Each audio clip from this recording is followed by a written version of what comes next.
Search कीजिए मेरा channel सनातन ज्ञान मंथन और सब्सक्राइब बटन और नोटिफिकेशन बेल को ऑन करना ना भूलें। इससे आपको हमारे चैनल से जुड़े सभी नए अपडेट मिलते रहेंगे। हेलो फ्रेंड्स, मेरे यूट्यूब चैनल सनातन ज्ञान मंथन में आप सभी का हार्दिक स्वागत है। फ्रेंड्स, आशा करती हूँ कि आप सभी को मेरी पुरानी वीडियो पसंद आ रही होंगी। अगर आप किसी विशेष देवी देवता से संबंधित कथा सुनना व जानना चाहते हैं तो मुझे कमेंट करके ज़रूर बताएं। फ्रेंड्स, आज की कथा भक्त ध्रुव की है। आज मैं आपको भक्त ध्रुव की कथा सुनाने जा रही हूँ। इस कथा के माध्यम से हम जानेंगे कि अगर धैर्य और सच्चे मन से कोई प्रार्थना की जाए तो वह ज़रूर पूरी होती है। तो शुरू करते हैं फ्रेंड्स। एक बार की बात है, राजा उत्तानपाद और उनकी दो रानियाँ थीं। एक रानी का नाम सुनीति और दूसरी रानी का नाम सुरुचि था। सुनीति बड़ी रानी थी और सुरुचि छोटी रानी थी। रानी सुनीति के पुत्र का नाम ध्रुव और रानी सुरुचि के पुत्र का नाम उत्तम था। राजा उत्तानपाद का रुझान छोटी रानी सुरुचि की तरफ ज़्यादा था क्योंकि वो दिखने में काफ़ी सुंदर थी, लेकिन रानी सुरुचि अपनी सुंदरता पर काफ़ी घमंड करती थी। वहीं बड़ी रानी सुनीति का स्वभाव सुरुचि से बिल्कुल अलग था। रानी सुनीति काफ़ी शांत और समझदार स्वभाव की थी।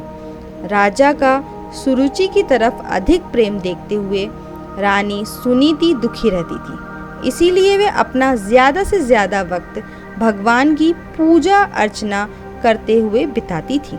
एक दिन सुनीति के पुत्र ध्रुव अचानक अपने पिता राजा उत्तानपाद की गोद में जाकर बैठ गया।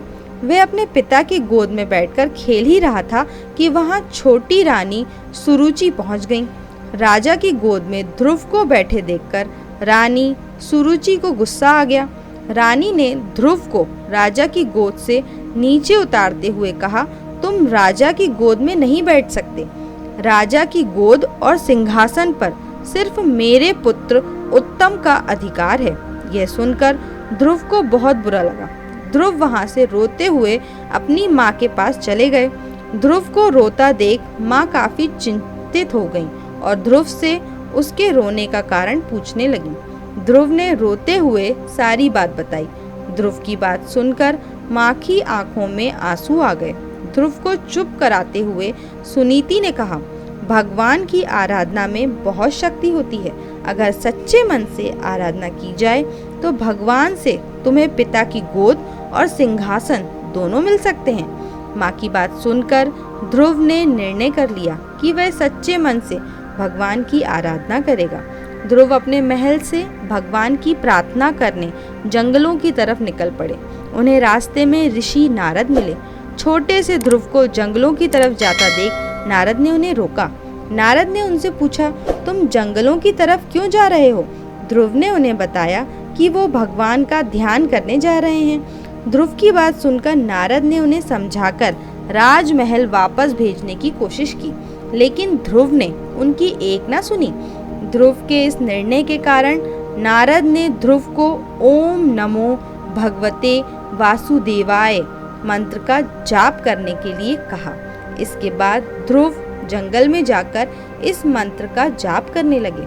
उधर नारद ने महाराज उत्तानपाद को ध्रुव के बारे में बताया। बेटे के बारे में सुनकर महाराज का मन चिंतित हो गया। वे ध्रुव को वापस लाना चाहते थे, लेकिन नारद ने कहा, ध्रुव प्रार्थना में डूब गया है और अब वह वापस नहीं आएगा।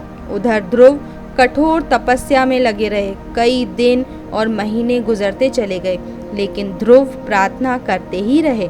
इसी बीच ध्रुव की भक्ति से प्रसन्न होकर भगवान हरि ध्रुव के सामने प्रकट हुए। भगवान हरि ने ध्रुव को वरदान देते हुए कहा, तुम्हारी तपस्या से हम बहुत प्रसन्न हैं। तुम्हें राज सुख मिलेगा, साथ ही तुम्हारा नाम और तुम्हारी भक्ति हमेशा के लिए जानी जाएगी।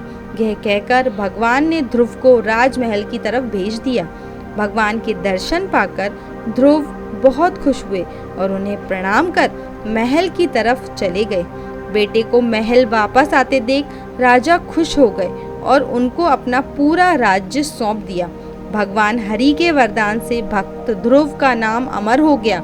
आज भी उन्हें आसमान में सबसे ज्यादा चमकने वाले ध्रुव तारे के नाम से याद किया जाता है। तो फ्रेंड्स, आप सभी को हमारी ये कथा कैसी लगी नीचे कमेंट करके ज़रूर बताएं। अगर आपको हमारी ये कथा रोचक लगी हो तो इसे ज़्यादा से ज़्यादा लाइक व शेयर ज़रूर करें। अगर आपने हमारे चैनल सनातन ज्ञान मंथन को अभी तक सब्सक्राइब नहीं किया तो सबसे पहले इसे सब्सक्राइब करें। अब हमें दें इजाज़त। Thank you friends.